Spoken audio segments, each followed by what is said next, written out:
A lo largo de mi carrera yo calculo haber tratado unas 100 personas con lo que se llama en psiquiatría disforia sexual. Es una enfermedad mental. Disforia sexual. Con D de dedo, disforia. El prefijo dis significa mal funcionamiento. No nacen así ya por No hay gen homosexual. No existe. Pero hay niños que nacen. Nadie nace homosexual. De veras. Pero ¿por qué hay niños Te lo así juro. muy afeminados? Eso es otra cosa. Eso es otra cosa. Es otra cosa. Muy chifladitos y que se vuelven muy. O sea, Mira, es todo un macro tema que al rato voy a ampliar, pero te puedo decir que la táctica o la técnica principal de mi relación psicoterapéutica con ese tipo de personas tiene un triple aspecto esencial. Primero, una fuerte vinculación afectiva entre él y yo, o entre ella y yo, porque lo mismo hay chicas que chicos, lesbianas que homosexuales varones. Si yo, terapeuta, no logro una fuerte vinculación afectiva, no puedo cambiar nada. ¿Estamos hablando de transferencia? Más que transferencia, es más profundo. Se llama reparentalización. O sea, yo vuelvo a ser su papá, el papá que nunca tuvo, la mamá que nunca tuvo. Es un proceso que yo así le llamé, reparentalizar al paciente. Es volverle a dar el padre opuesto al que él tuvo. Generalmente el homosexual es el resultado de un padre ausente y una madre sobreprotectora. Claro, hay muchos factores psicológicos y sociales y culturales, pero no hay factores genéticos. Es un mito. No hay gen homosexual. Doctores de altísimo nivel, sobre todo en Estados Unidos, médicos que tienen puestas asazos en el sistema de salud gringo, certifican la no existencia del gen homosexual. Entonces, el primer factor curativo es una fuerte vinculación reparentalizadora. Lo primero que restauro es su autoestima, su ordenado amor por sí mismo. Y cuando empiezan a descubrir, el segundo factor es hacerlos conscientes del brutal efecto de su preferencia sexual. ¿Cuáles son los brutales efectos de su preferencia sexual? ¿Qué les pasa a ellos por su preferencia sexual? Es una soledad aterradora. La Organización Mundial de la Salud nos da la cifra de cuántas parejas tiene un homosexual promedio en el planeta Tierra. Échenle la cifra. Una por semana. La promiscuidad. La promiscuidad. ¿A qué conduce esto? Olvídense del SIDA. No se dice SIDA, se dice SIDA. El problema principal del homosexual es su absoluta incertidumbre afectiva. Nadie, bueno, no existe una pareja homosexual que practique la fidelidad y la monogamia. No existe. No se sienten merecedores de amor, entonces. Si no te sientes merecedor de amor. Entonces no buscan, no quieren la estabilidad, no la conocen. Pero el no querer, a ver, imagínense que tú no conoces el valor nutritivo del hierro o del calcio. ¿Qué va a pasar con tus huesos? Si no conoces el valor nutritivo del hierro, ¿qué va a pasar con tu sangre? Pues te va a dar una anemia brutal, aunque no lo sepas. Si no consumes calcio, dice un gran médico de premio Nobel, no nos morimos por lo que comemos, nos morimos por lo que no comemos. Ahí está la principal causa de diabetes, de Parkinson, de Alzheimer, de otros muchos azotes físicos o psicosomáticos, es por una enorme cantidad de minerales que no consumimos, debiendo consumirlos. Esto como un ejemplo. ¿Qué es lo que el homosexual no consume porque no lo tiene a la mano? Porque él se lo pierde por andar buscando ese factor que no consume en el sitio incorrecto. ¿Qué es lo que no tiene? Se llama fórmula nutricional básica. Lo que no tiene el homosexual es la fórmula nutricional básica. ¿Y de qué está hecha la fórmula nutricional básica? Que explico amplísimamente en súper detalle en este libro. ¿Cómo se llama? El libro se llama Solo quien se siente amado puede ser educado. Ah, quien se siente amado. No quien amas, no basta, Que te quieran. sino que se sienta amado. Ajá.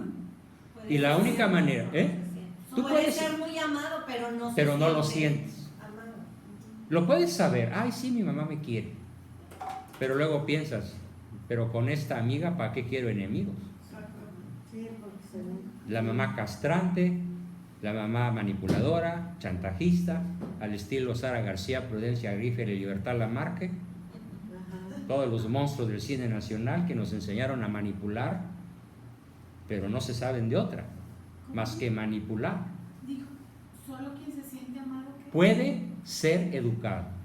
Se llama el libro así. Así se llama mi libro, que por supuesto traigo varios ejemplares, igual que el de Solo la persona virtuosa es feliz, para que me hagan el favor de romper el récord nacional mexicano de lectura, que es de .4 libros. Ya si compran y leen uno, ya son campeones, ya adquirieron Yo medalla. adquirí uno, pero por... Bueno, pues llévatelo físico, ¿De veras? ¿sí? No A lo he ver. abierto, ¿eh? Pero... Disculpa, Pregunta. y cuando ya te equivocaste, sobreprotegiste a tu hijo, lo estás viendo las consecuencias, y luego digo, ¿qué hago para revertir eso? No faltes mañana porque ese es el tema. ¿Qué hago para revertir todos mis errores? Y se puede, ¿eh? Incluso yo soy autor de una serie de historias al respecto, en donde los protagonistas fueron mis padres. Mis padres cambiaron radicalmente su forma de ser con sus hijos y sus nietos. Mi padre a los 80 años, todavía lo disfruté 10. Y mi madre a los 65, y todavía la disfruté 18 años más. Sí aprendieron a dar a manos llenas y generosas lo que el homosexual nunca va a tener, que es la fórmula nutricional básica. ¿Y cuál es la fórmula nutricional básica para que un niño se sienta amado? ¿Cuál es? Está formada por 3 moléculas o por 3 átomos, como lo quieran ver. El agua tiene 3 H2O, 3 moléculas, 2 de hidrógeno y 1 de oxígeno. La fórmula nutricional básica tiene 3 moléculas, CTR, es el tema de este libro. Sí. C de caricias, Ah. T de tiempo y R de reconocimiento. ¿Cuál es más importante? Híjole, las 3. No importa cuál quites, el tripié se cae. Sí. Entonces, caricias, tiempo y reconocimiento, pero de ciertas características que en un rato más vamos a comenzar a ver. Porque hoy dije que lo que importa en esta sesión de hoy es la parte psicológica. Entonces, fíjense, voy a ligar lo que llevo expuesto con la parte psicológica que voy a comenzar después de un breve receso, para que le demos un descanso a las 2 planas que ya se nos hicieron. Dijimos que la ética es la ciencia que estudia y determina la conducta buena o mala, los actos buenos o malos del ser humano cuando estos son libres, en función de su último fin.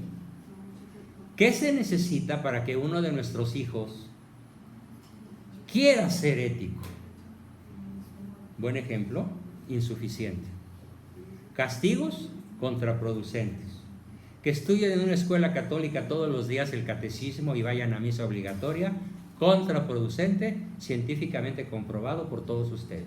Pues conocer a su Dios para poder amarlo, ¿no? No. Sentirse querido. Exactamente, Javier. Un aplauso para el caballero, por favor. Gracias. Sentirse amado. Si tú quieres un hijo ético, que viva con la conciencia de su inmortalidad física y con la conciencia de su inmortalidad yoica, espiritual, haz que se sienta amado. Y si no formas ese vínculo, jamás lograrás que él quiera conocer a Dios. ¿Conocer a qué? A Dios. A Dios. Jamás lograrás que Él quiera un comportamiento ético. Jamás lograrás que Él quiera ser virtuoso. Qué duro, ¿verdad? Qué duro. No llevara. ¿Cuál es el error principal de la inmensa mayoría de mi público? Que no forman el vínculo. Sí. Nada más dan órdenes, leyes, normas, castigos, gritos, insultos, humillaciones, comparaciones, decretos, pero no dan caricias gratuitas, tiempo de intimidad y de juegos y reconocimiento a las cualidades. Basta con que el chamaco se equivoque tantito para que de inmediato le caigan los dioses del Olimpo encima. Rájale. Pero todas las cosas que hace bien, ni quien las pele. Es tu obligación. Sí, qué duro es eso. Actuamos al revés. Y entonces el resultado es que como nuestros hijos no se sienten amados, nunca conocerán a Dios a través del sermón de los padres.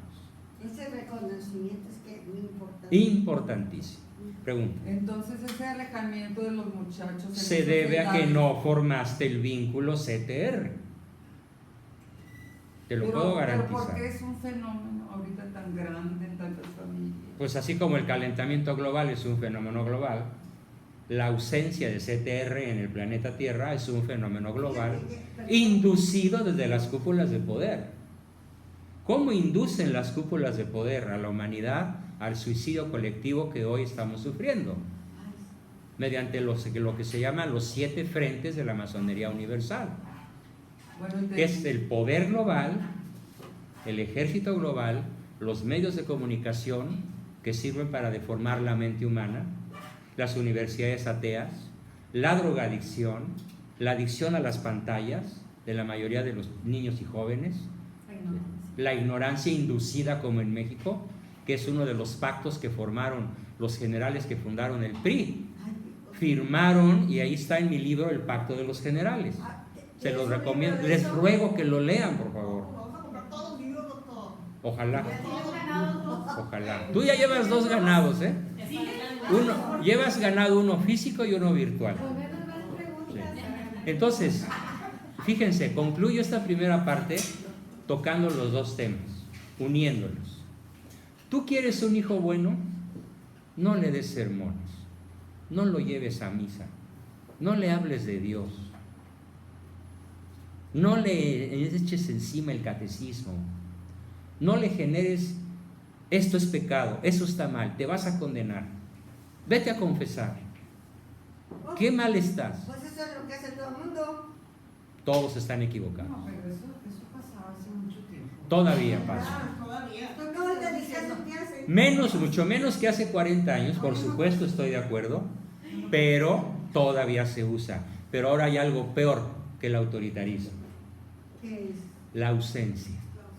Ay, sí. Porque las mamás trabajan. La ausencia o la permisividad. Pues es comodidad. La permisividad. Compensar. No, y eso se le Como enseña. sucede ahora, fíjense. Ay, mami. No, perdón, le dice la mamá al hijo, ay, hijo, ya estás muy grande, ¿por qué no te veo con novia? Chamaco de 22 años. Y un día el chamaco de 22 años, que se llama Javier, le dice a su mamá, mami, te voy a presentar a mi novia. Ay, hijo, qué gusto, qué alegría. Pásale, Diego. ¡Hala! Ay, pues. ¿Y qué hace la mamá actual? Ay, es que tienen derecho al amor. ¿Y entonces qué les va a pasar? A esas personas que creen que el homosexual puede amar, les va a pasar lo que a Narciso. ¿Saben qué le pasó a Narciso? Se murió de sed. La mitología griega es una escuela formidable para la vida. Cuenta la mitología griega la historia de Narciso, así como la cuentan los griegos de la preantigua Grecia. Un día se enamoraron Zeus, el padre de los dioses, y Afrodita, la diosa del amor, la más bella de todas las diosas del Olimpo. Se enamoraron y tuvieron un semidios extraordinariamente hermoso, al cual llamaron Narciso. Y un día Narciso, ya adolescente, pidió permiso para bajar a la tierra y conocer Atenas, porque había muchos templos en honor de Afrodita y de su papá Zeus. Entonces Narciso vino a la tierra, vino a Atenas, y hacía un calor endemoniado como en Monterrey, 45 grados a la sombra, y caminando por la avenida principal de Atenas dio con una fuente. Se vio lo hermoso que Y exactamente dijo, qué hermoso soy. Se enamoró de sí mismo. Y se enamoró de sí mismo. Pero les pido por favor que se imaginen al chavo metrosexual postmoderno. Sus dos aretitos, uno de brillante, su cadena de oro, la camisa abierta, el pelo en pecho, Ahorita no. ahora se depila. Estoy atrasado de noticias. Pelo en pecho ahorita. Ya no, ¿verdad? Ya no. Eso fue en mi época. Allá con Pedro Infante y Javier Solís y Jorge Negrete. aquí hay que enseñar. Ahora sí. El risito. Ahora se Exacto. trae. No, ya hay que depilarse. Muy bien. Gracias por la noticia. A veces tengo que ponerme al día con mis alumnos. Bueno, entonces Narciso, qué bello soy. A él no le falta su gasné, ¿no? Y su pelo rizadito, y de champú, y de 2 horas de toilette, ¿no? Qué bello soy. Pero la seda recia, ¿no? A 45 grados. Entonces mete su linda manita manicurada Y desaparece. y desaparece su imagen. ¡Qué horror! ¿no? Se aterroriza y se espanta porque imagínense cómo se ve todo gordo, flaco, ojón, orejón, ¿no? Mechudo, Distorsionado. distorsionado. Bueno, entonces espera a que el agua Se calma. se calme y se vuelve a contemplar. ¡Qué hermoso soy! Pero ¿qué elige? ¿Seguirse contemplando a sí mismo o beber agua? Seguirse Contemplando. ¿Y de qué se murió? de sed. De sed. Ese es el homosexual. Se contempla a sí mismo, pero es incapaz de darle a nadie nada. ¿Pero por qué es incapaz de darle algo a alguien? Porque no lo recibió. No recibió lo que vamos a ver en un rato más, que se llama caricia incondicional positiva. No recibió tiempo de intimidad. No recibió reconocimiento a su virilidad o a su femineidad. ¿Qué le dijo su padre? No seas vieja, no seas marica, no te rajes, no chilles, no te rías, estate quieto, no me molestes, haz tu tarea, obedece o te so. No me digas así porque te rompo la jeta. Así se la pasó ese niño toda su vida. Porque lo digo yo. Porque lo digo yo, Porque soy tu madre. porque soy tu madre. Y Mafalda, ¿qué le dijo a su mamá cuando oyó eso? Pues sí, mamá, yo soy tu hija y recuérdate que nos graduamos el mismo día, cuando nací. Entonces, todo esto nos va a llevar a la parte psicológica más apasionante. ¿Cómo podemos reevangelizar la nación mexicana? Comenzando por los que están a nuestro cargo todavía, aunque tengan 50 años, no importa. No importa la edad. Vamos a aprender a revincularnos con ellos.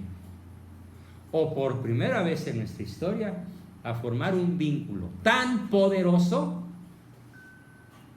que pueda hacer lo siguiente: hacer que quieran.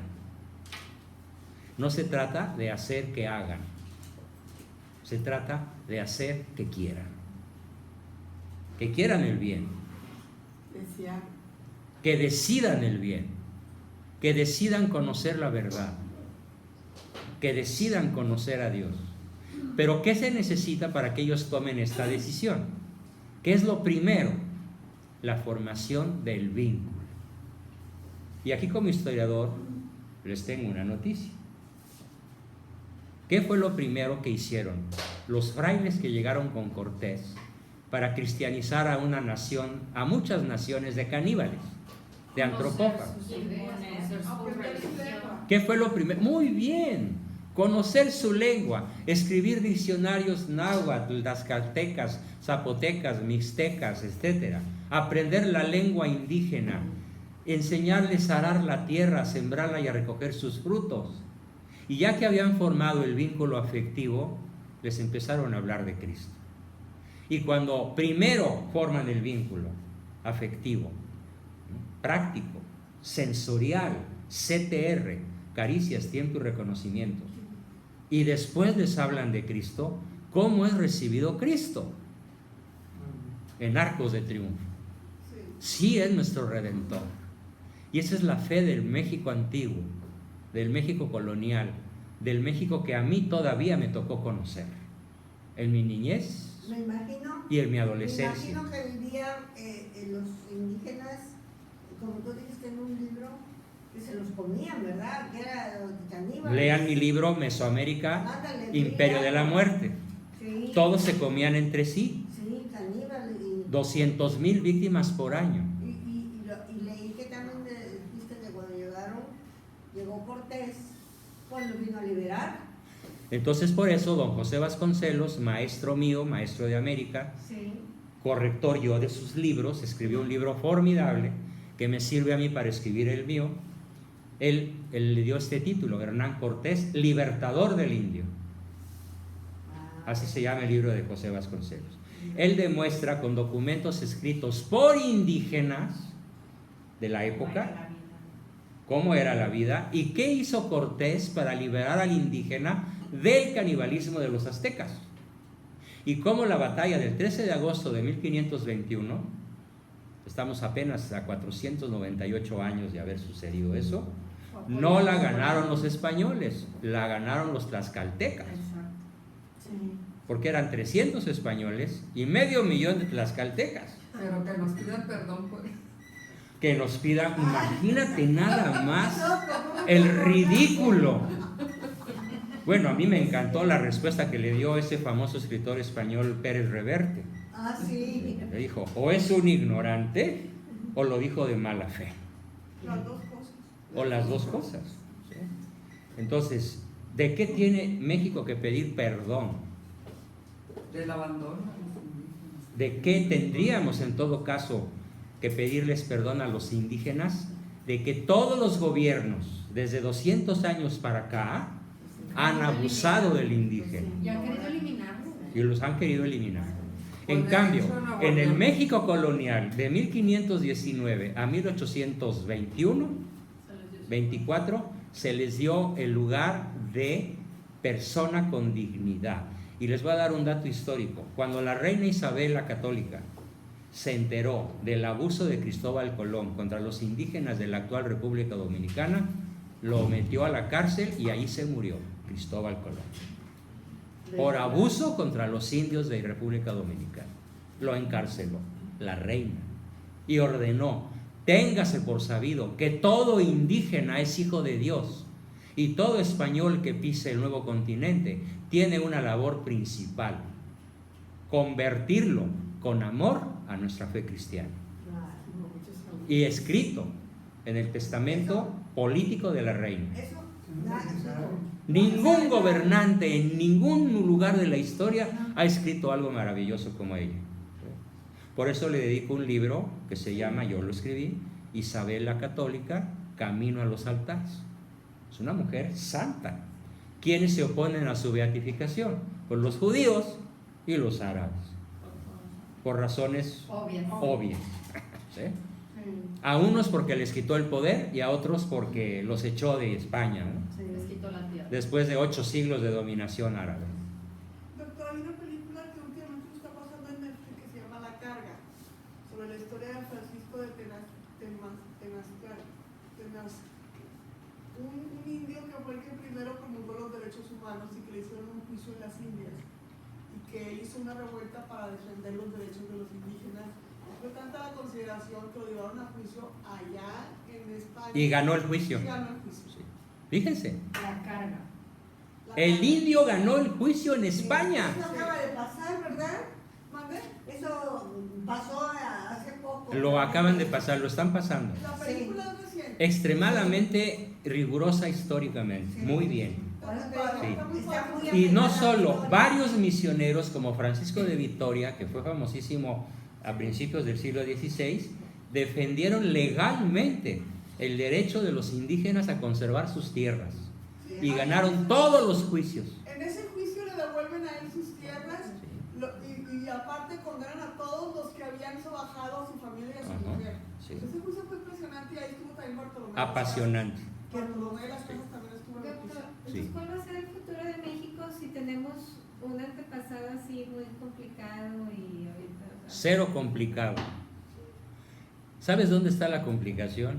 En la mentira en la que nos hemos crecido y desarrollado y educado. Aceptar. No conocemos nuestra historia. Y al no conocer nuestra historia, repetimos multitud de errores que se hubieran podido evitar de haber conocido la historia. Es que la historia oficial, Sí, pues, es tenemos- muy... Puras mentiras y puras omisiones. Bueno, entonces, cerrando este primer círculo y antes de ir a la parada técnica hidráulica, les pido por favor, A la parada técnica. sí, síntesis. ¿Quieres un hijo triunfador? Forma vínculos con él antes que hablarle de Dios. Vínculos indisolubles, vínculos incondicionales, vínculos tan poderosos que él diga: sí, mamá, tienes razón, te acompaño a misa, quiero ir contigo. Que me llamó mucho la atención que dices que tus padres cambiaron. Mis padres A cambiaron. los 75 años, Ya. mi papá creo que a los 80. Sí, así es. Eso es digno pues, yo creo que ellos se dieron cuenta. Se dieron cuenta, O sea, pero yo me eché esa carga encima. Sí, o sea, de que los proveían de todo, me imagino. Indudablemente, económico, sí. Pero el afecto. El que afecto dices, siempre fue condicional. Hay gente, y sobre todo nuestros, bueno, más atrás de nosotros, que les cuesta mucho Manifestar. manifestar mucho. Y eso tiene un efecto bien fuerte. Destructivo, Sí, deleterio brutal. sí. Es el tema a continuación Pero después de qué nuestro padre receso. Qué padre que aún a esa edad ellos. ¿Y se sabes dan por qué? cuenta. Pues les voy a dar mi lema. Tengo muchos, pero aquí aplica el que les voy a decir. Cuando yo vi el cambio de ellos, escribí en mi diario: chango viejo sí aprende maroma nueva. Contrario a lo que... Contrario a lo que dice Es la que- consigna popular. Es querer, y vuelvo al estar consciente de que lo que hice en mi pasado no Sí. me sirvió, pero sin embargo, hay tanta información ahorita, tanta Sí. gente que apoya, que te ayuda, que nada más el que no quiere, que es un Así es. tonto, Sí. no lo acepta. Y perezosos. Sí. Gaby. Yo como llegué tarde y estaba hablando de la ética y estaba bien padre el tema. Nada más quisiera que me pudiera repetir la definición de ética. La repito para sintetizar la sesión. Ética es una ciencia, parte de la filosofía. ¿Mm? Por ejemplo, la antropología también es una parte de la filosofía, la antropología filosófica. La cosmología También. y otras muchas cosas son partes de la filosofía. La ética es una de las ciencias que forman parte de la filosofía. Correcto. Que estudia y determina la bondad o maldad de los actos humanos libres en función de su último fin, que es el conocimiento y la posesión de Dios. La bondad o maldad. De los actos humanos libres en función de su último fin. ¿Y cómo la diferenciaríamos de la moral? Qué buena pregunta. La moral es local, Local. es individual, Ah, es de una época, es de una raza, de una cultura, de una creencia. Compara la moral de una chica de Acapulco que se gana la vida bailando en el table dance con la chica de Guanajuato que va a misa diariamente y es de las damas vicentinas. la moral es personal. La moral es personal o grupal. La moral es demasiado restringida a un grupito humano o a una persona. Puede ser como dices, una convención La moral es una convención local. local. Y así hablamos, por ejemplo, de la moral judía. ¿Sabes cuál es el principal lema de la moral judía? Toda la humanidad, excepto nosotros, son cerdos. Exacto. Goyi. Goyim. Impuros. ¿Qué quiere decir? Que los únicos humanos dignos en el planeta Tierra son ellos. Y de ahí se derivan otras consignas. Pues los musulmanes. El mejor palestino es el palestino muerto. Y los del lado contrario, los palestinos y los musulmanes, los turcos y los árabes, piensan exactamente igual. El mejor judío es el judío muerto. ¿Y desde cuándo piensan así? Pues ya se van a cumplir 6,000 años. Bueno, y los musulmanes, los infieles, todos los que no. Todos los que no seamos adoradores de Alá merecemos la pena de muerte. Es su tesis moralista principal. ¿Y cuál es ahora el gran drama en la República Mexicana con la cartilla moral? Es un acto apocalíptico. ¿Qué nos quieren imponer? Varias cosas. Primero, con la moral del Pejelopostli, nos quieren imponer la ideología de género. No nacemos hombres ni mujeres. Cada quien escoge la preferencia sexual que se le antoje. ¿Sí? Además son dos cosas distintas. Una Sí. cosa es ser hombre o mujer y otra cosa es preferencias. Exactamente. Segundo, nos quieren imponer una ética sin Dios, una ética humanista. Pero como dice Benedicto XVI, si sacamos a Dios de la ética, el resultado es la destrucción del hombre por el hombre. Porque solo un referente absoluto puede sostener la paz. Un referente absoluto. A ver, imagínense que ustedes son miembros de un consejo de naciones que van a definir si bombardean o no a Irán o a México con poder atómico o con una bomba de pulso electromagnético para que se muera todo bicho viviente y las instalaciones queden en pie, o al revés, una neutrónica. Y están discutiendo. Fíjense el escenario. El escenario A es que cada uno tiene un punto de vista moral propio. ¿Cuál es el resultado predecible? Catástrofe. Porque así Rusia va a defender su gasoducto, ¿no? Y va a querer el petróleo, el agua y el coltán de Venezuela, y no va a dejar que el gringo invada Venezuela, porque oye, no, Venezuela me debe 60,000 millones de dólares o más. Y volvemos a lo mismo. Y Estados Unidos va a defender el petróleo que quiere de Venezuela. Y China va a decir, no, yo quiero mi estabilidad monetaria, así que ustedes no se metan. Entonces cada quien tiene su moral. ¿Cuál es el resultado inminente para los próximos días? Y yo espero que no horas.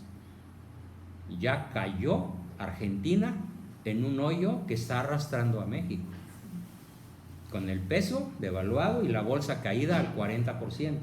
Y por primera vez en más de 10 años la bolsa mexicana se desploma también ayer. ¿A dónde vamos? Con la moral de cada quien a la catástrofe. ¿Qué es lo predecible? Lo peor posible. Y con ese presidente. Pues por eso no puede ser. Ay. el hoyo. Exacto. Entonces, ahora imaginen el escenario contrario. Es la ética. El referente de todos los países que van a votar no es un referente personal, es un referente absoluto, común a todos. Es la ética.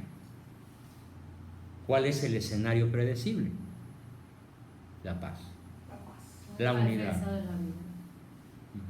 el respeto a la vida, a la independencia de cada nación, ¿sí? El respeto irrestricto a que el indígena gane al rey de España su alegato. ¿Por qué? Porque el rey de España no se basó en la moral del pueblo español, sino en la ética cristiana. Por eso el indio ganó la batalla. Y con él millones de indígenas la ganaron. Entonces, es una invitación. Ahora, ¿quieren que sus hijos, su pareja, sus padres, como fue mi caso, las personas que más amen, rijan su vida mediante la ética? Bien, anuncio la segunda parte de esta mañana. ¿Cómo formamos los vínculos para que ellos quieran alcanzar su último fin gozosamente, entusiastamente, habitualmente, pertinazmente, de tal manera que nunca se desvíen de un comportamiento ético durante el resto de su vida? ¿Y ahora qué hacemos? Regresen en 5 minutos, por favor. Que se oiga, ¿no?